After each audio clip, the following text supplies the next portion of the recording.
Prezados alunos, então vamos continuar falando sobre a influência da tecnologia da informação na sociedade. Eu decidi fazer os vídeos um pouco mais curtos para não ficarem também tão cansativos. Então, falando um pouquinho sobre o futuro ou o presente, porque na verdade são coisas que já estão acontecendo, né? Trouxe aqui um exemplo, essa é uma notícia sobre a inteligência artificial do Bradesco, a BIA, Bradesco Inteligência Artificial. Então, é um assistente virtual construído a partir de uma plataforma de computação cognitiva chamada Watson, que é da IBM. Várias lojas virtuais e outras instituições bancárias já têm assistentes virtuais, mais ou menos inteligentes. E a ideia da computação cognitiva, o que é cognição? Cognição tem a ver com aprendizagem, aprendizado, né? Então, seria a ideia de um tipo de plataforma que pode aprender. Então, através de um assistente virtual, eu posso ser atendido no meu aplicativo, no meu banco, por telefone, num site, e vou tentar resolver os meus problemas antes de ser atendido por um assistente real, né, uma pessoa, e isso faz com que se economize uma série de recursos, né? Então, e também a ideia, claro, a empresa pensa muito na economia de recursos, mas eu poderia tentar pensar de uma outra forma. Essas pessoas que estariam lá num call center atendendo e fazendo uma atividade mais simples, elas poderiam estudar outras áreas para desenvolver atividades mais complexas. Claro que a gente sabe que não é bem assim que a empresa raciocina. Geralmente a empresa faz isso para economizar custos com o pessoal, né?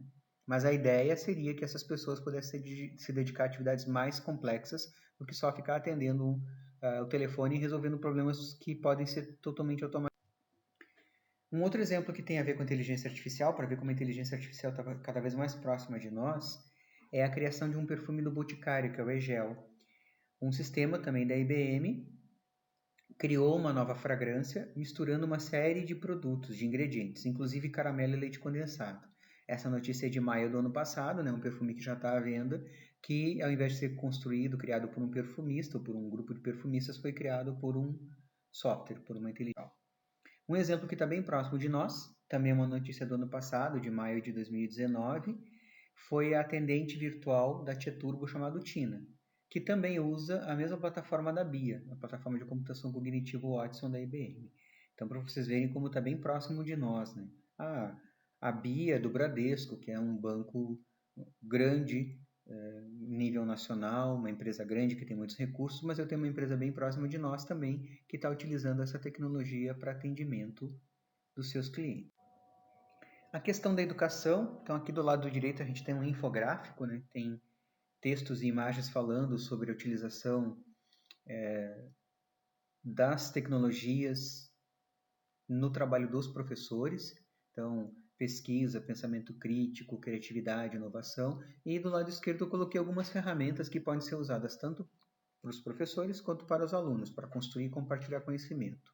Ambientes virtuais de aprendizagem, como o Moodle e outros, Teleduc, Aulanet, outros ambientes que existem. Criação de objetos de aprendizagem. O que é um objeto de aprendizagem? Pode ser um jogo, pode ser um questionário, pode ser um e-book. Então, tem uma ferramenta que permite que eu possa construir um objeto de aprendizagem sem que eu tenha que saber programar, que é a ferramenta chamada Ardora.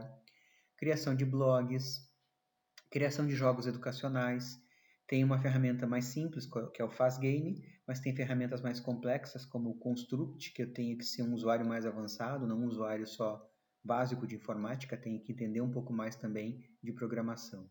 Criação de infográficos, como esse caso aqui do exemplo do lado direito, né, uma imagem que tem texto e traz ideias. Então, Crelo, Canvas, criação de vídeos com a plataforma do YouTube. Então, uma série de ferramentas para que eu possa estudar, construir conhecimento e que eu possa preparar materiais também para os meus alunos. Ainda falando de possibilidades futuras ou de presente, uma questão que se discute muito atualmente é pensamento computacional. Antigamente se falava muito em que era muito importante aprender a falar inglês. A todo mundo que vai para o mercado de trabalho tem que ter noções de inglês, tem que aprender a falar, tem que saber escrever alguma coisa. E hoje em dia se fala também muito em aprender a programar. Não quer dizer que eu deixei o inglês de lado. Continuo tendo inglês como importante, mas existe toda uma corrente que diz que a lógica de programação, aprender a codificar, é importante esse raciocínio lógico que existe por trás da computação. E alguns países, como é o caso da Inglaterra, já tem a computação como uma disciplina nas escolas. Aqui no Brasil, a Sociedade Brasileira de Computação, que é a SBC, tem tentado colocar uma disciplina de computação na Base Nacional Curricular Comum. Ainda não foi possível, mas existe todo um movimento de pensamento computacional, envolvendo ferramentas para ensinar a programar. Uma das mais usadas atualmente é uma ferramenta chamada Scratch, que foi criada pelo MIT, que é uma ferramenta bem interessante, vocês podem pesquisar sobre ela também. Então, futuro. O que eu, profissional, não sendo da área de TI, no caso, porque se eu sou da área de TI, claro que eu vou estudar programação, né? O que um profissional do futuro precisa? O inglês, pensamento computacional, noções de inteligência artificial, porque a inteligência artificial está cada vez mais próxima de nós, e trabalhar de forma multidisciplinar. Mesmo sendo especialista numa determinada área, que eu entenda algumas outras coisas. Como é o caso de um curso de sistemas de informação.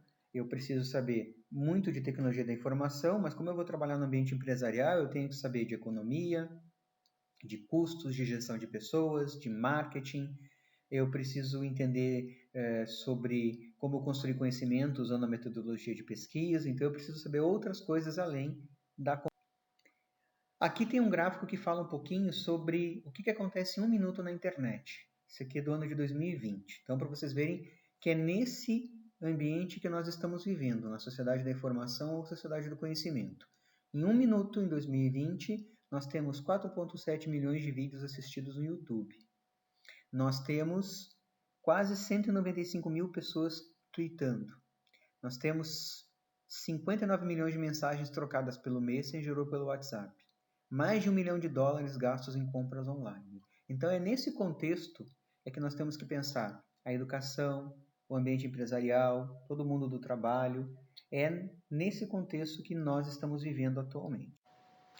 E aí, falando um pouquinho sobre tendências de incremento, o que vai aumentar, ou o que vai estar na moda, né? E o que vai começar a cair. Ali, esse gráfico fala do ano de 2022, né? Então, por exemplo, destreza manual está em declínio. Por quê? Tudo que é manual, teoricamente, pode ser automatizado.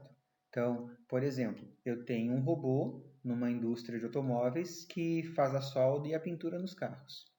Eu tenho já hoje em dia para comprar numa loja um robô que é um aspirador. Então, essas coisas mais mecânicas, não só braçais, mas tudo que é muito algorítmico, isso tudo pode ser automatizado, com mais ou menos recursos. O que tem tendência de incremento que, teoricamente, por enquanto, eu ainda não posso automatizar? Inovação, pensamento analítico, criatividade, toda essa questão de originalidade, criatividade. Será que o computador cria alguma coisa? Ou é apenas o programador que criou um algoritmo que faz um software criar alguma coisa? Eu crio um software que pinta quadros. Ele está realmente criando novas telas, novos quadros, ou ele está apenas pintando de acordo com o algoritmo que um programador criou? Isso é uma discussão que existe, tá? Aqui também fala muito aprendizagem ativa e estratégia de aprendizagem. O que é aprendizagem ativa? Eu não ser só um aluno passivo. Eu chego na sala de aula, sento, escuto o que o professor está falando e faço um exercício. O que é ser um aluno que participa de forma ativa na construção do seu conhecimento?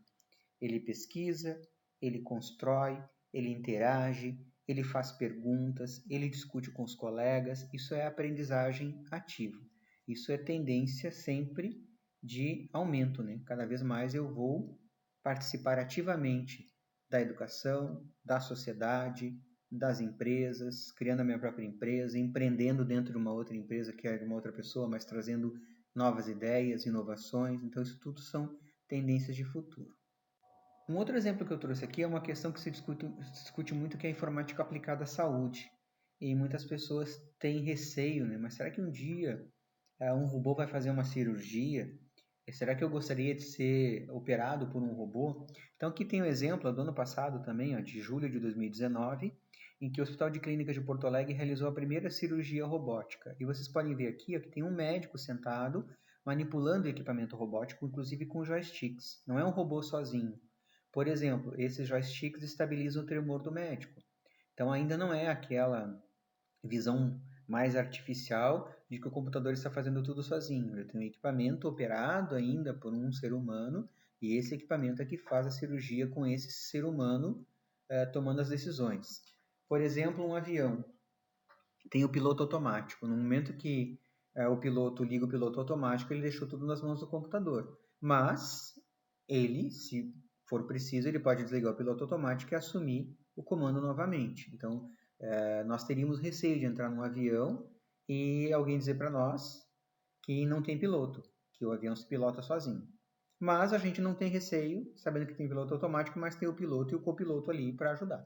Tá? Então, o ser humano ainda tem uma série de restrições, né, de medos de que o computador possa tomar conta de todas as atividades.